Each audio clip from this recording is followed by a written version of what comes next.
Assalamualaikum warahmatullahi wabarakatuh. Alhamdulillah, di kesempatan ini Bapak masih bisa menyempatkan untuk memberikan materi pembelajaran. Dan di kesempatan ini Bapak akan memberikan materi di mata pelajaran anatomi fisiologi. Baiklah adik-adik semua, sebelumnya Bapak membahas bahasan di materi anatomi dan fisiologi itu tentang bahasan sistem anatomi dan fisiologi sistem indera, ya. Dan di kesempatan ini Bapak akan membahas tentang pokok bahasan, yaitu sistem indera dari pemeriksaan fisiknya. Nah ini, jadi pemeriksaan fisik sistem indera, ya. Nah, adik-adik semua, sebelumnya Bapak telah membahas mengenai anatomi dan fisiologi daripada sistem indera, ya. Nah, di kesempatan ini Bapak akan menjelaskan membahas tentang pemeriksaan fisiknya. Karena untuk menunjang terhadap masalah yang benar-benar masalah ditemukan itu harus dengan cara pemeriksaan fisik, ya. Dan pemeriksaan fisik yang didapat ketika masalah itu yang terjadi pada sistem indera, ya, karena sistem indera itu ada pemeriksaan fisik indera penglihatan, pemeriksaan fisik indera pendengaran, pemeriksaan fisik indera penciuman, pemeriksaan fisik indera pengecap, dan pemeriksaan indera peraba, ya.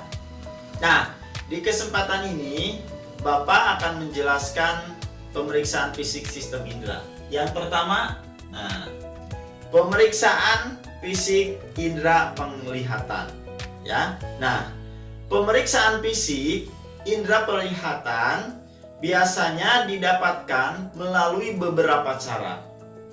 Cara yang pertama biasanya dilakukan dengan cara melakukan pemeriksaan visus, ya. Nah, pemeriksaan visus ini atau juga bisa disebut dengan pemeriksaan ketajaman penglihatan. Jadi visus mata seseorang itu bisa dilakukan pemeriksaan dengan penglihatan ketajaman, ya, dengan ketajaman penglihatan. Dan pemeriksaan visus ini dilakukan dengan beberapa langkah, ya. Nah ini, pertama, pemeriksaan dilakukan harus di dalam ruangan yang cukup tenang dan juga terang kalau bisa, ya, supaya lebih hasilnya lebih valid, ya. Nah, jadi pertama, pemeriksaan dilakukan di dalam ruangan yang cukup tenang, ya, cukup terang cahayanya, ya. Yang selanjutnya, pemeriksa menggunakan kartu Snellen, ya, atau juga disebut kartu E, ya. Yang mana nanti kartu Snellen-nya itu sejajar dengan mata, ya, dengan mata pasien yang akan diperiksa, kurang lebih dengan jarak 6 meter, ya. Jadi nanti kartu Snellen-nya disimpan di hadapannya, mau ditempel di dinding atau disimpan di dalam tihan. Nah, seperti ini, ya. Nah ini, kartu Snellen ini seperti ini. Jadi nampak ada huruf dari atas ke bawah, itu hurufnya mulai besar sampai dengan terkecil, ya. Nah itu kartu Snellen. Jadi nanti pasien difokuskan untuk melihat kartu Snellen ini, ya. Nah selanjutnya, pemeriksaan dimulai dari mata kanan, ya, dan mata kiri pasien tentunya harus ditutup dengan telapak tangan tanpa menekan bola mata, ya. Jadi pemeriksaan dimulai dari mata kanan, mata kiri ditutup, ya, tapi jangan terlalu nekan, ini seperti ini, ya. Nah itu, setelah itu pasien diminta untuk membaca huruf, ya, dari kiri ke kanan, ya. Setiap baris daripada kartu Snellen itu dibaca atau membaca kartu E, yang mana nanti dimulai dari baris atas sampai ke baris yang paling bawah, atau dari huruf yang besar sampai ke huruf yang kecil. ya. Nah itu. Selanjutnya, penglihatan normal, dikatakan normal ketika si pasiennya itu terjadi jika pasien dapat membaca sampai huruf terkecil, ya, dari atas sampai bawah, ya. Nah, jika dalam baris tersebut pasien dapat membaca atau memperagakan, ya, posisi huruf, menyebutkan posisi huruf kurang dari setengah baris, maka yang dicatat ialah baris yang tertera angka di atasnya. Ya, seperti misalkan hurufnya mau sampai 3 baris. Nah, tiba-tiba yang ke baris ketiga itu tidak bisa memperagakan, tidak bisa menyebutkan, maka catat angka yang tertera di atas itu. Jadi baris kedua, ya, hurufnya, ya. Nah, itu. Tapi selanjutnya, jika dalam baris tersebut pasien dapat membaca atau memperagakan, menyebutkan posisi huruf tersebut yang di kartu Snellen lebih dari setengah baris, maka yang dicatat ialah baris yang tertera di angka tersebut, ya. Jadi tulis langsung huruf itu yang dia mampu menulis, menyebutkan, memperagakan daripada si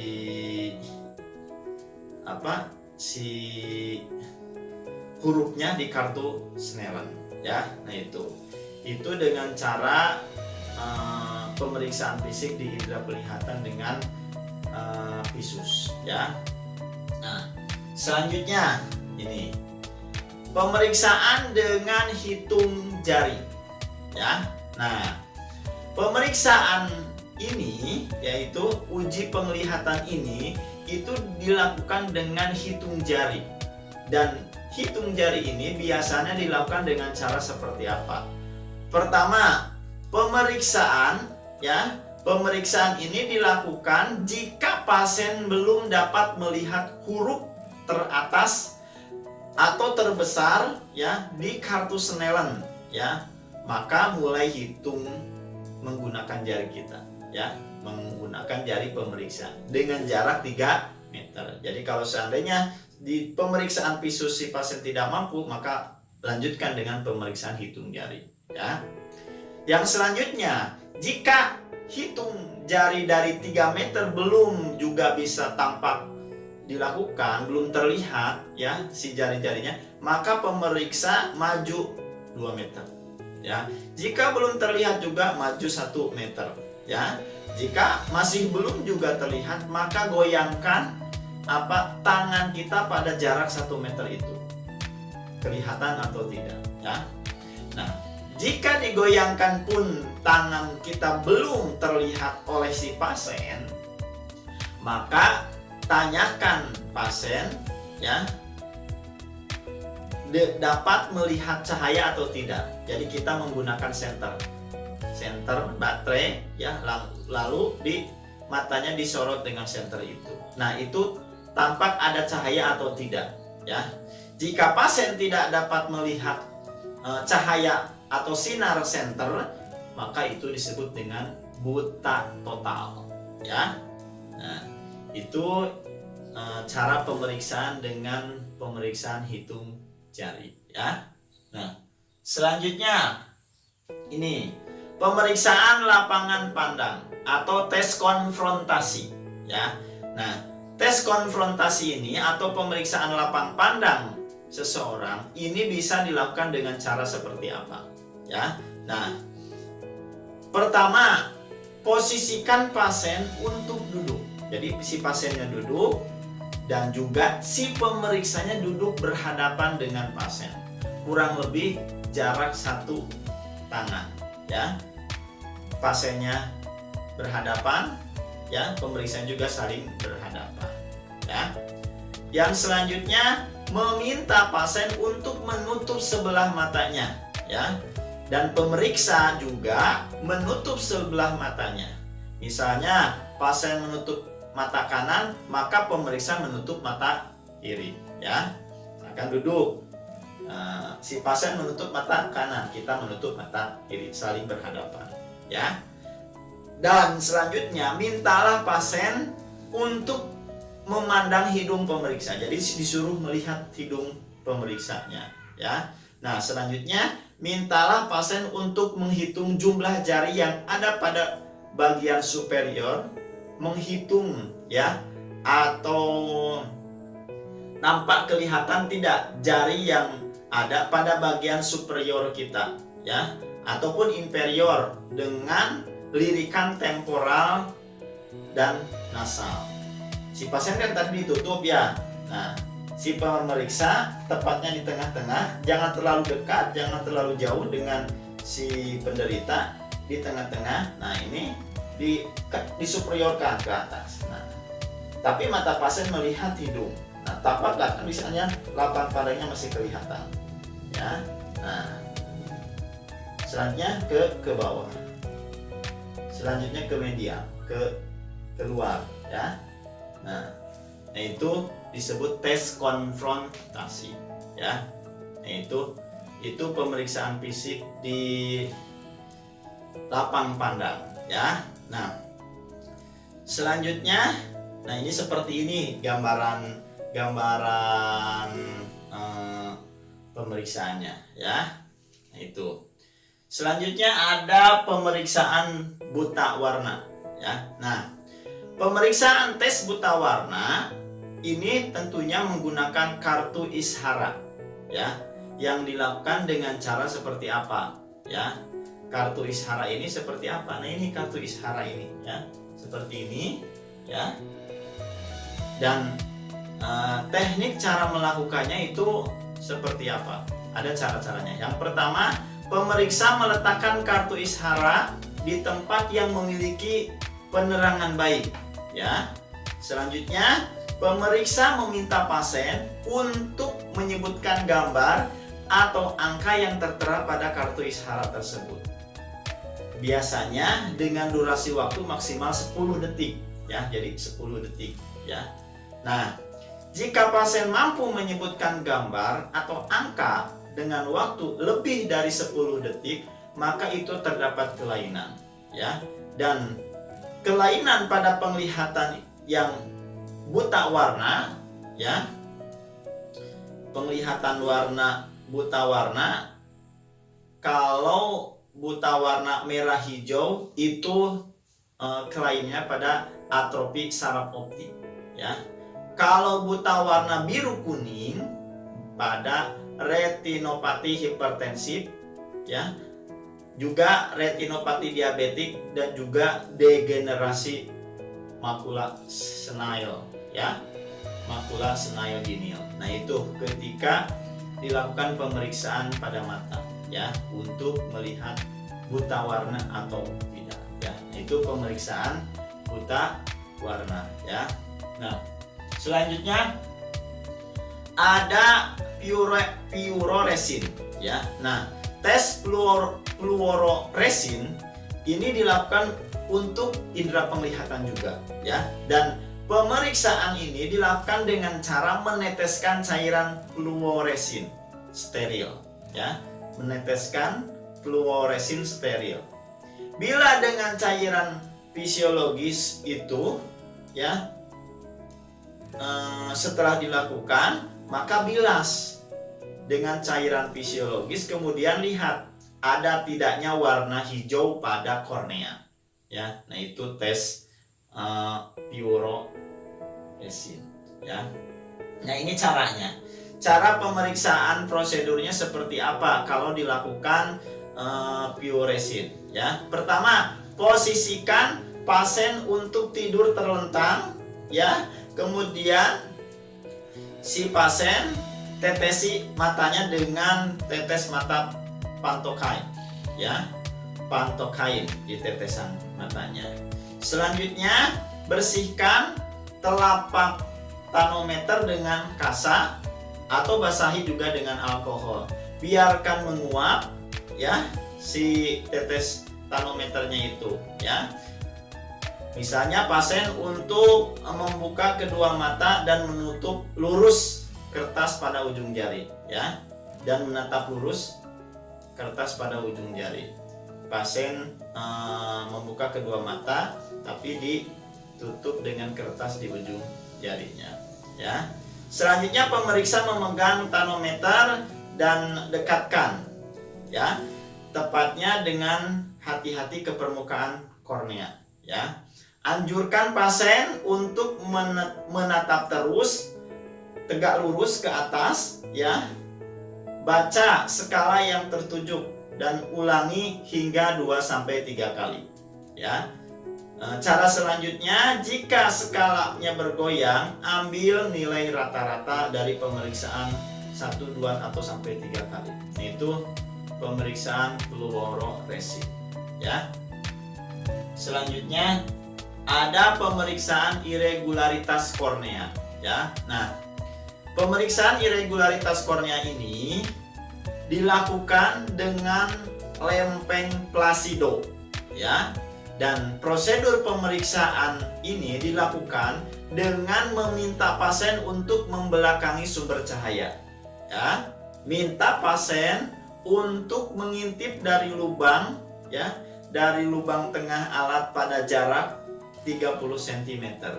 Jadi nanti mengintip, ya, seperti tampak di gambar ini, ya. Nah, penderita mengamati bayangan lingkaran di alat plasido ini, ya, pada permukaan kornea, ya. Bayangan akan tampak, ya, tidak jika ada irregularitas kornea, ya. Nah, itu tidak akan samar jika ada irregularitas kornea, dan tampak seperti ini gambarannya, pemeriksaan irregularitas kornea, ya. Nah, itu. Selanjutnya ada pemeriksaan fisik pada indera pendengaran. Nah, pemeriksaan fisik pada indera pendengaran ini biasanya dilakukan dengan cara prosedur pemeriksaan. Pertama, ada prosedur pemeriksaan tes ketajaman audiotoris, ya. Nah, tes ini bertujuan untuk apa? Untuk mengetahui kemampuan pasien dalam mendengarkan bisikan kata, ya, atau juga detakan jam tangan, ya. Nah, tes ini bisa dilakukan kepada beberapa orang atau setiap orang dengan jenjang segala usia, ya. Pertama, pada bayi dicontohkannya, ya. Nah, tes ketajaman audiotoris pada bayi ini dilakukan dengan perawat berdiri di belakang bayi, ya, atau dengan membunyikan sebuah bel, atau misalkan jari dengan jarak ditepuk tangan. Nah, bayi pada usia kurang dari 4 bulan itu menunjukkan refleks, ya, refleks terkejut, ya. Nah, sedangkan bayi dengan usia 6 bulan atau lebih maka akan mencoba si bayi itu mencari suara dengan menggerakkan mata atau kepalanya, ya. Itu tes audiotoris untuk pada usia bayi, ya. Ada juga pada anak prasekolah.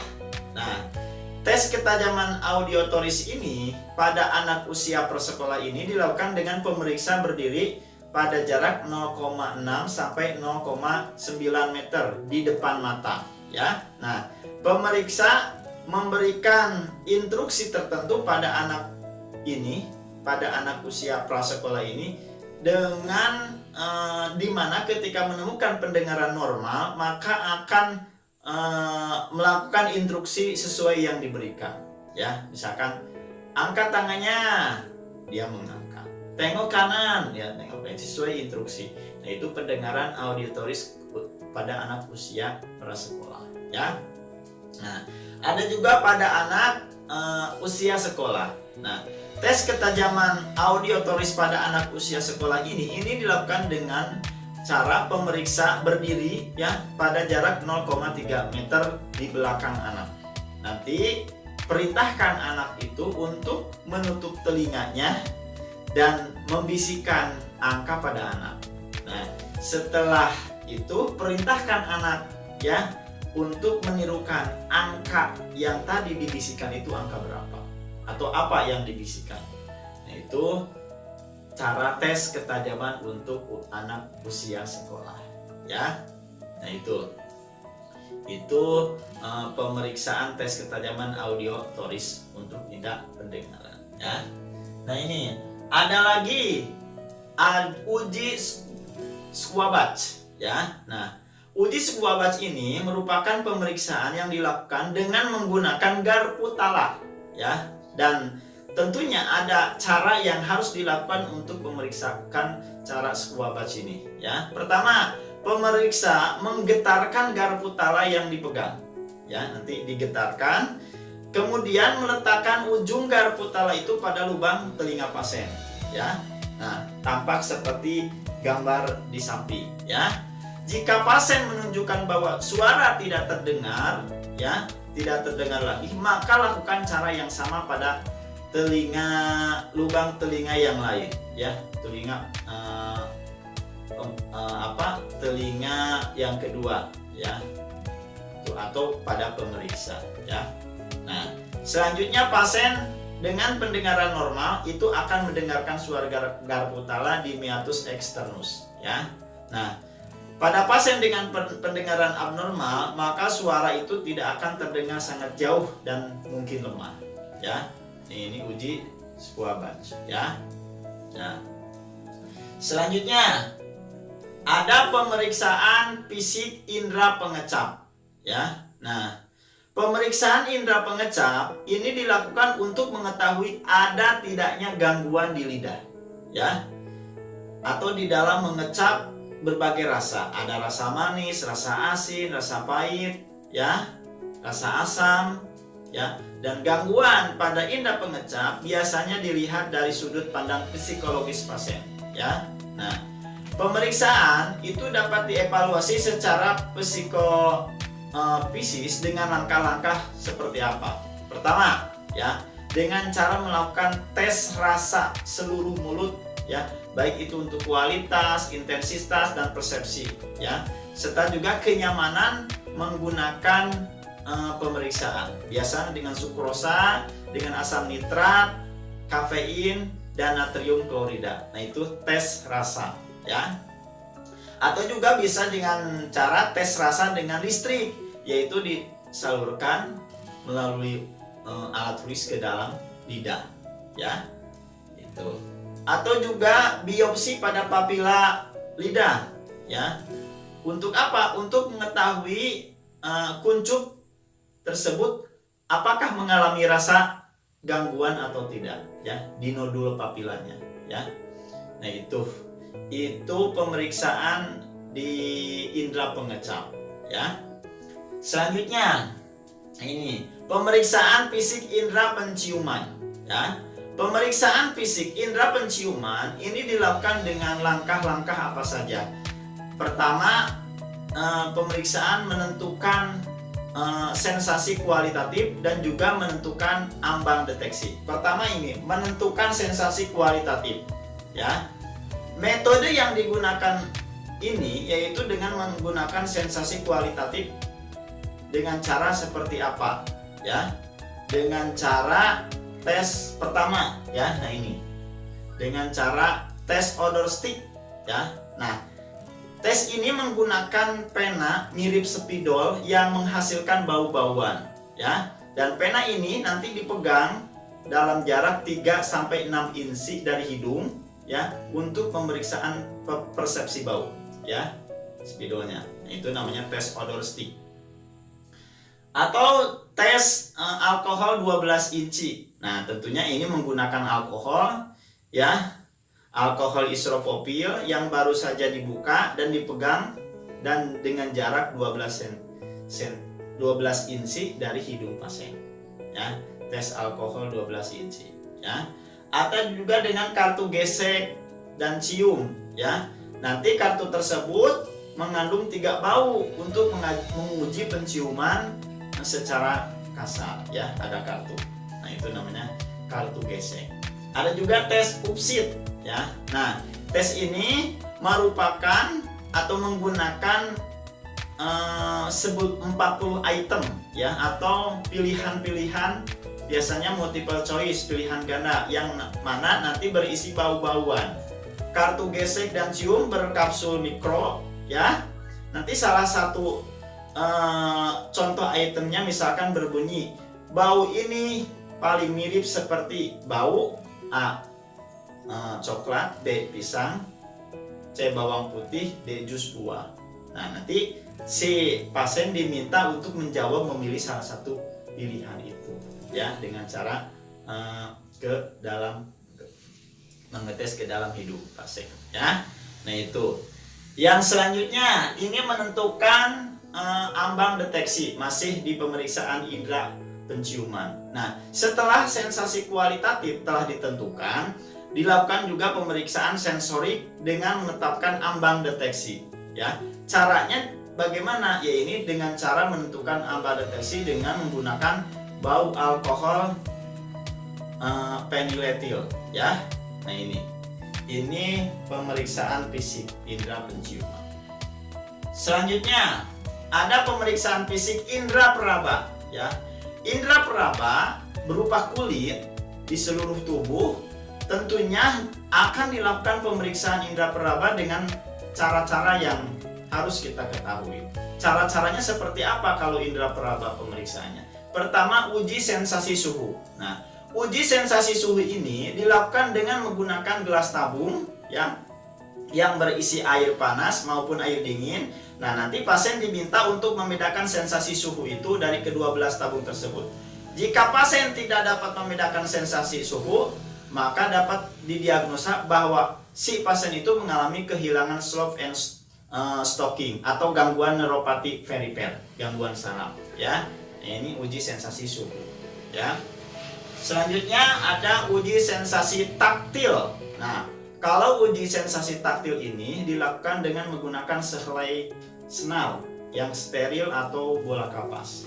Nanti pasien diminta untuk memejamkan mata. Selama prosedur dilaksanakan, pemeriksa memberikan rangsangan dengan memberikan hapusan bola kapas atau senar steril pada permukaan tubuh, ya. Dan pasien diminta untuk menentukan area tubuh yang diberi rangsangan. Nah, itu uji sensasi taktil. Selanjutnya ada uji sensasi letak. Kalau uji sensasi letak ini dilakukan dengan pemeriksaan menggenggam sisi jari pada kedua tungkai, ya, yang disejajarkan dan digerakkan ke arah gerakan jari. Dalam keadaan mata terpejam, pasien diminta untuk menentukan lokasi jari yang digerakkan, ya. Nah, itu namanya uji sensasi letak. Jadi nanti ini di mana letaknya, nah, seperti itu.